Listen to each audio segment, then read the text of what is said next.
Hello, friends.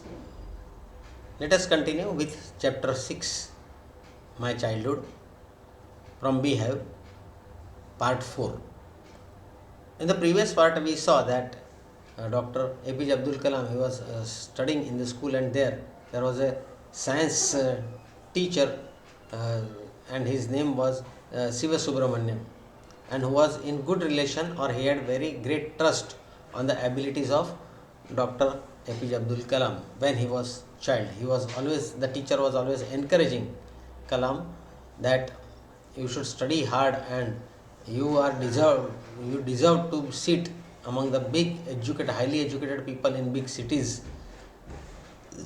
Let us continue from that. It is paragraph number 9, page number 72 of your Beehive book. Let us continue the lesson. One day he invited me to his home for a meal. एक दिन वो Shiv Subramanya sir जो थे science के teacher, उन्होंने मुझे उनके घर खाने के लिए बुलाया. His wife was horrified at the idea of a Muslim boy being invited to dine. Dine यानी खाना खाना. To take the meal, it is called dine. Being invited to dine in her ritually pure kitchen. उनकी wife गुस्सा हो गई. Horrified means got very angry. कि एक मुस्लिम लड़के को तुम हमारे पारंपरिक जो हमारा शुद्ध किचन है उसके अंदर बिठाकर और तुम उसको खाना खिलाना चाहते हो. ये बात शिव सुब्रमण्यम सर जो थे उनकी वाइफ को पसंद नहीं आई. She refuse to serve me in her kitchen. अब हस्बैंड ने बुला लिया है, अब वो और कुछ तो कर नहीं सकती है. बच्चा तो आएगा ही, मुस्लिम है, वो घर में आएगा, हमारा घर भ्रष्ट हो जाएगा, अपवित्र हो जाएगा, और हमारे किचन में बैठेगा, हमारा किचन भी अपवित्र हो जाएगा. लेकिन उसने जो पॉसिबल था वो ऑपोजिशन किया और उसने कहा कि मैं इस बच्चे को खाना पिरोसूंगी नहीं. पहले के ज़माने में खाना पिरोसते थे. आज की तरफ बुफे नहीं होता था कि जाओ बातें करो, यहाँ वहाँ घूमते घूमते खाओ, खड़े खड़े खाओ, ऐसा नहीं होता था. सिस्टमेटिक किचन में बिठाकर थाली या पत्तल देते थे और उसके अंदर सर्व करते थे, जितना चाहिए उतना खाना खिलाते थे. So she refuse that I shall not serve this boy because he is Muslim. Siva Subramaniam Iyer was not perturbed, nor did he get angry with his wife. Shiva Subramaniam Iyer को उनके वाइफ का नेचर पता था. उनको शायद पता होगा पहले से कि जब ये मुस्लिम लड़का आएगा तो ये मुस्लिम है, इसलिए वो गुस्सा होगी और ऐसा कुछ भी एक्शन ले सकती है. तो he was not perturb, means he was not disturb. वो ज़रा भी विचलित नहीं हुए कि क्या किया जाए. ना ही उनकी वाइफ पर गुस्सा हुए कि नहीं मैं कहता हूँ तो तुम्हें करना पड़ेगा, कुछ भी हो तुमको करना है, ऐसा भी उन्होंने कुछ गुस्सा नहीं किया. But instead served me with his own hands and set down besides me to eat his मील.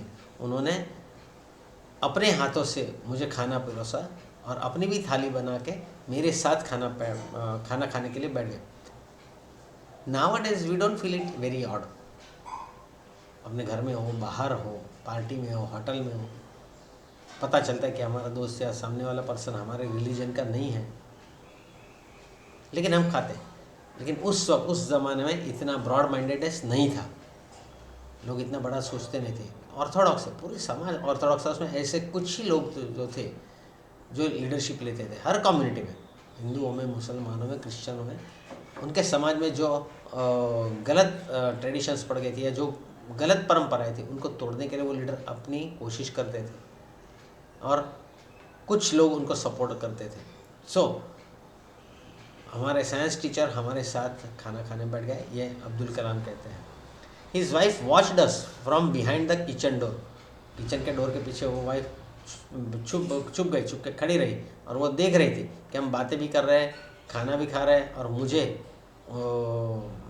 मेरे जो साइंस टीचर है वो खुद पिरोस रहे हैं और वो खुद भी मेरे साथ बैठकर खाना खा रहे हैं. ये सब वो देख रही थी, जो उसको बिल्कुल पसंद नहीं आता था और उसको लगता था कि उसका किचन जो है वो बड़ा अपवित्र हो गया है. I wondered whether she had observed any difference in the way I ate rice, drank water or cleaned the floor after the meal. वो कहते हैं कि मुझे ये सरप्राइज़ लगता है कि उन्होंने शायद नोट किया कि मैं किस तरह से खाना खाता हूँ, किस तरह से पानी पीता हूँ और किस तरह से खाना हो जाने के बाद जो ज़मीन होती जहाँ पर हमारा खाना खाने के कुछ दाने वगैरह गिर जाते हैं तो वो उठाकर प्लेट में डालने होता है और फ्लोर क्लीन करनी होती. कई फैमिलीज़ में ऐसी ट्रेडिशन चलती है. अब तो हम डाइनिंग टेबल पर बैठते हैं या तो खड़े खड़े बुफे लेके खाते वो अलग बात है, लेकिन पहले ट्रेडिशन होती थी कि सब पंगत में यानी लाइन में बैठेंगे, सबको थाली पत्तल मिलेगी, सबको उसके अंदर खाना पिरोसा जाएगा और फिर वो पत्तल या थाली जो है उठाकर एक स्पेसिफिक प्लेस पर वहाँ रख देनी है। पत्तल है तो वो एक स्पेसिफिक जगह पर इकट्ठा करके घर से दूर रखनी, जहाँ वो सूख जाए। उसके बाद उस पत्तल को, क्योंकि वो लीफ से बनी होती है, तो उसको फिर से फ्यूल में यूज़ करते थे। तो खाना खाने के बाद जो फ्लोर है जहाँ पर सब कुछ खाने के कण गिरे हैं वो साफ़ करना, ये ट्रेडिशन थी और हर कोई करता था, हर एक एज का। कई घरों में ऐसी ट्रेडिशन थी। तो उन्होंने शायद मतलब कि सर की वाइफ ने शायद मेरे साथ यही ऑब्जर्व कर रही थी कि मैं कर रहा हूँ कि नहीं। When I was leaving his house, Subramaniam Iyer invited me to join him for dinner again the next weekend. जब सब काम हो गया, बातचीत हो गई और मैं निकलने लगा उनके घर से, चलिए ओके सर मैं अपने घर जाता हूँ सर। जब उन्होंने कलाम ने कहा तो सर ने कहा कि ठीक है, अच्छा रहा, हमारा बहुत अच्छा डिस्कशन रहा, लेकिन ऐसा डिस्कशन आगे होता रहे तो एक काम करो, नेक्स्ट वीकेंड यानी अगले वीकेंड को भी, मतलब अगले संडे को भी तुम फिर से खाना खाने आ जाना। Observing my hesitation he told me not to get upset. मैंने हेजिटेट किया, नहीं नहीं सर कोई बात नहीं, मैं खाना खाने नहीं आऊँगा, मिलेंगे स्कूल में, बैठेंगे, डिस्कशन वगैरह करेंगे, बाहर मिलेंगे कहीं पर भी। तो उन्होंने मेरा हेजिटेशन देखा तो समझ गए कि वाइफ ने जो बिहेवियर किया है उससे ये लड़का थोड़ा सा हेजिटेट हो रहा है।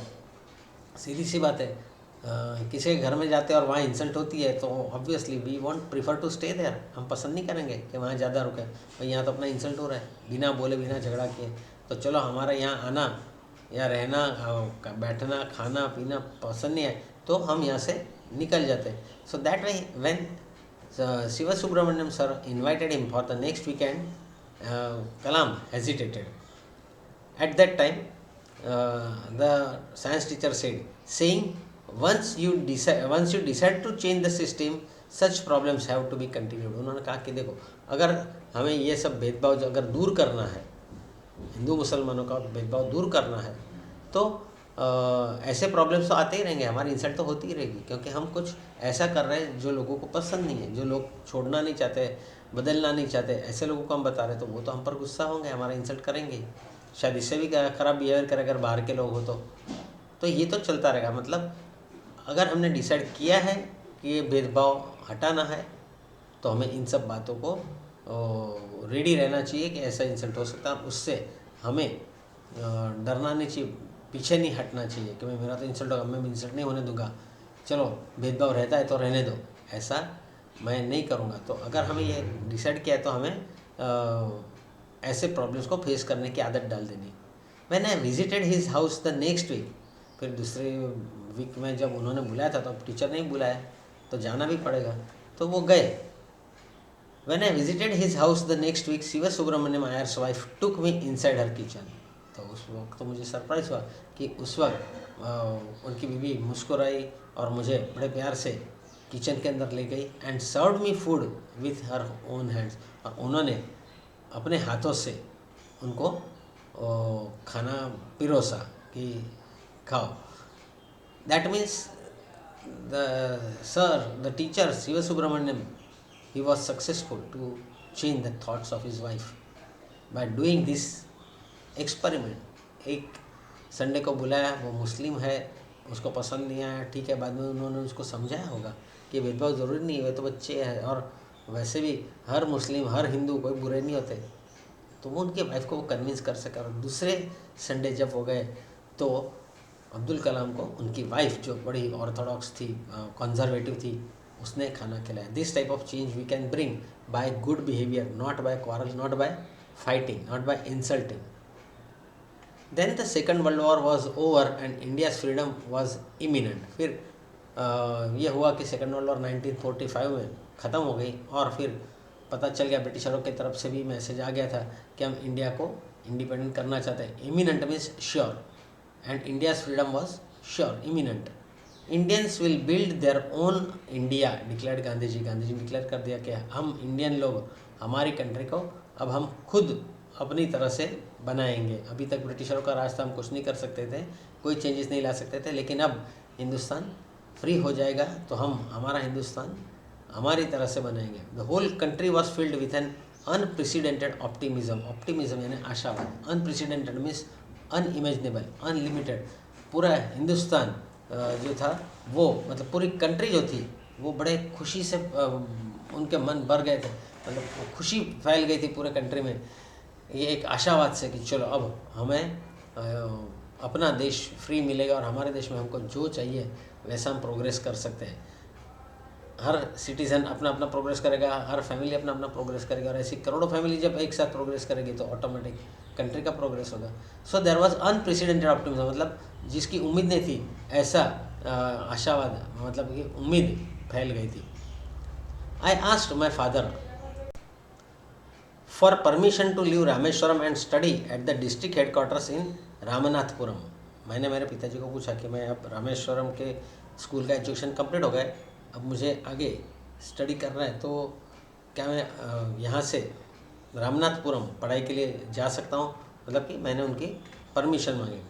ही told me as if thinking aloud, Abul I know you have to go away to grow. उन्होंने मुझे ऐसे जवाब दिया जैसे वो बहुत ही दूर का सोचे थे। Thinking allowed, allowed means great, allowed means ahead, जैसे बहुत अहेड, बहुत आगे की सोच रहे थे, जैसे उनको पता चल गया था नहीं मेरा बेटा इंटेलिजेंट है और वो आगे जाके सचमुच कुछ बड़ा आदमी बनने वाला है। तो इसलिए उन्होंने कहा कि अबुल मुझे पता है कि तुम्हें यहाँ से बहुत दूर जाना है, बहुत आगे जाना है। Does the seagull not fly across the sun alone and without a nest. हाँ हाँ, तुम्हें जाना चाहिए।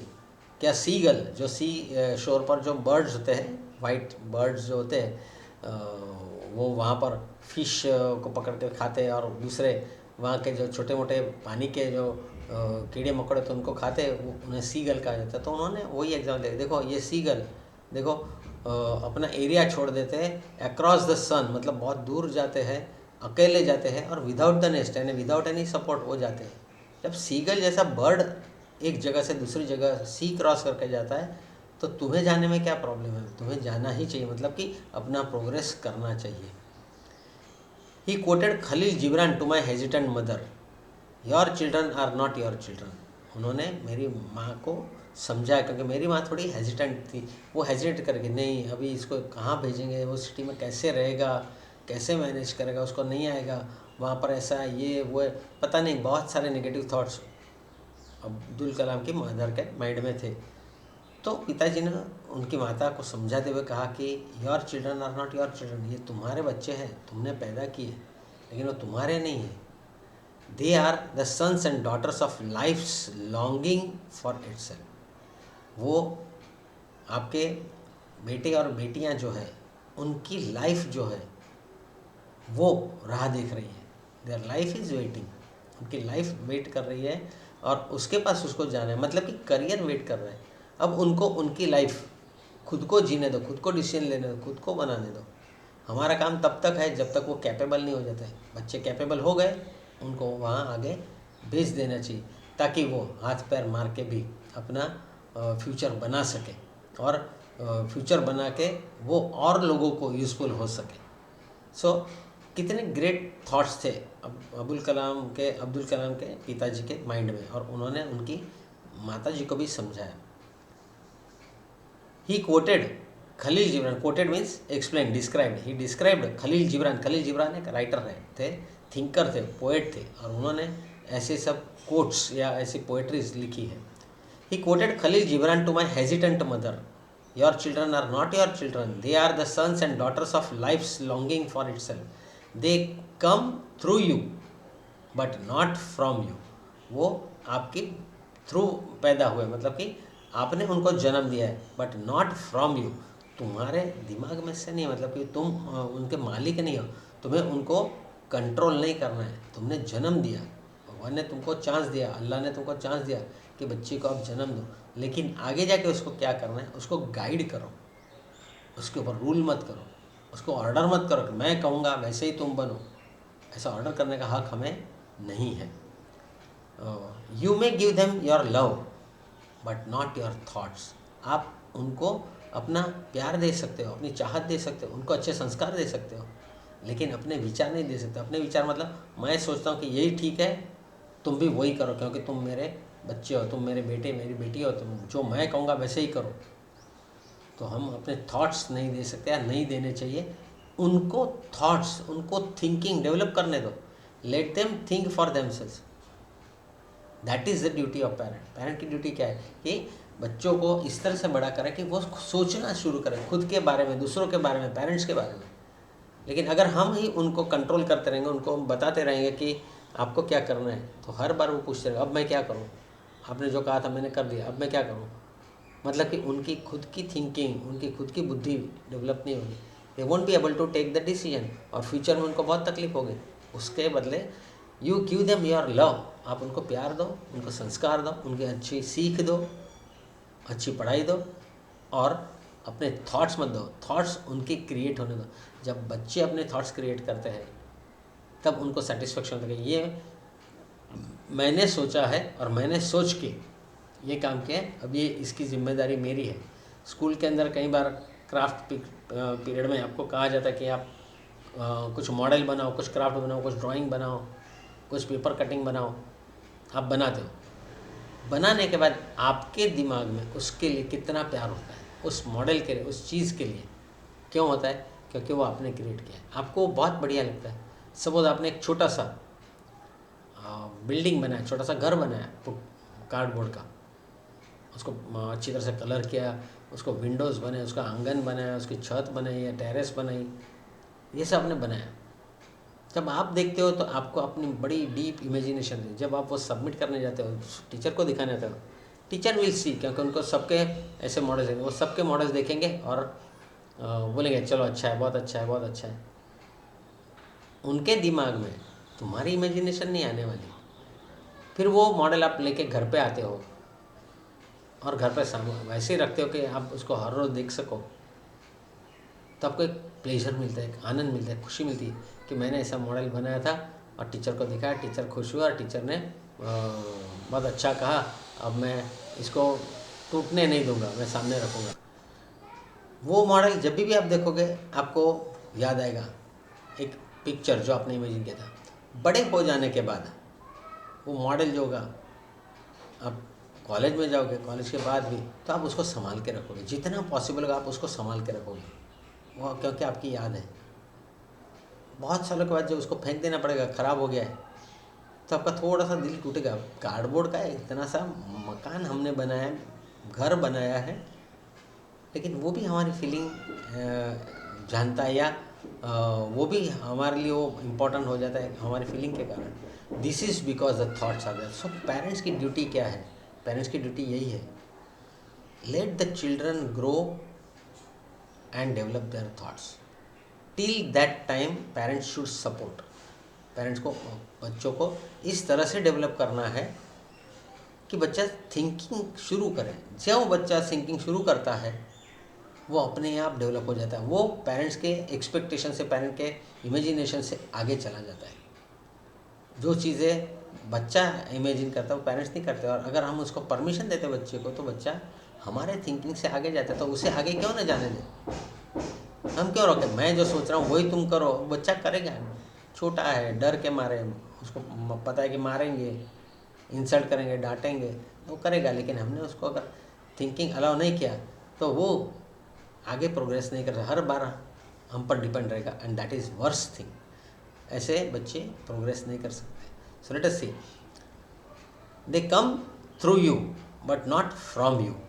You may give them your love but not your thoughts, for they have their own thoughts. क्यों हमें थॉट्स क्यों नहीं देने चाहिए? क्योंकि उनके अपने थॉट्स होते हैं। अब बिल्कुल छोटा बच्चा देखिए, छोटा बच्चा जो ज़मीन पर लेटा है, 4 पाँव से चल रहा है, छोटा बच्चा रेंगता है, बराबर, 2 हाथ 2 पाँव से रेंग रहा है। उसके सामने खिलौने रख दो, वो खिलौना लेगा।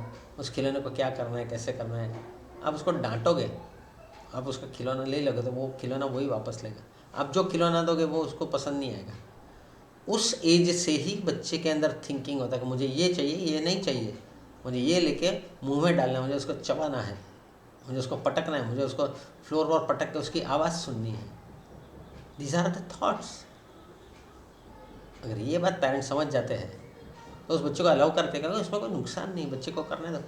फिर धीरे धीरे धीरे बच्चा वो वो एक्शन से सेटिस्फाई हो जाता है, फिर वो कुछ और नया सोचता है और कुछ नया करता है। This is said by Khalil Gibran, not by APJ Abdul Kalam. Khalil Gibran ने अपनी पोइट्री में कहा। खलील जिब्रान की पोइट्रीज जब चांस मिले तो पढ़ना और उसका इंटरप्रिटेशन भी पढ़ना, इंटरप्रिटेशन यानी उसका मतलब भी समझना। बहुत बढ़िया और इंस्पायरिंग पोइट्रीज है। But that is what Abdul Kalam father said to mother कि उनको जाने दो, उनको रोको मत। और आप जानते हो उन पेरेंट्स ने उनको नहीं रोका रामेश्वरम के छोटे गांव में, तो क्या हुआ? इंटरनेशनली रिनाउंड साइंटिस्ट मिले। आज इंडिया स्पेस टेक्नोलॉजी में और मिसाइल टेक्नोलॉजी में आगे है, जिसकी पूरी क्रेडिट हम उनको और उनकी टीम को देते हैं। अगर उन्होंने रोक के रखा होता तो शायद हमें इतना बड़ा साइंटिस्ट नहीं मिलता। और ये तो साइंस में अचीवमेंट थी। इंडिया की top most position in politics, that is presidentship of India, that was also offered as an appreciation. As a scientist वो राज्यसभा में इंटर हुए, क्योंकि राज्यसभा में कुछ सीटें ऐसे लोगों के लिए होती है, गुड अचीवर्स के लिए होती है। अलग अलग फील्ड के अचीवर्स के लिए 12 सीटें राज्यसभा में फिक्स होती है। तो राज्यसभा के मेंबर बने और उसके बाद जब प्रेसिडेंट का इलेक्शन हुआ तो सारे मेंबर्स ने उनको ही वोट दिया और वह इंडिया के प्रेसिडेंट भी बने। और वहाँ पर भी उन्होंने बहुत अच्छी तरह से अपना रोल निभाया।